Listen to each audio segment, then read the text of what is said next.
সুপ্রিয় দর্শক, ভিডিওটি স্কিপ না করে দেখার অনুরোধ রইল। বছরে দুবার টবের মাটি পরিবর্তন করতে হয়, একবার গরমের আগে, একবার শীতের আগে। কারণ টবের মাটিতে যে ফুল ও ফলের গাছ লাগানো হয় সেই মাটির সার সবটাই গাছ খেয়ে বড় হয়। টবের মাটি পুনরায় ব্যবহারের উপযোগী করার কথাই বলব।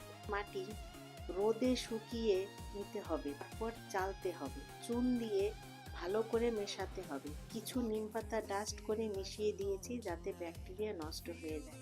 6 মাসের জন্য বস্তা ভরে রেখে দেব এইভাবে।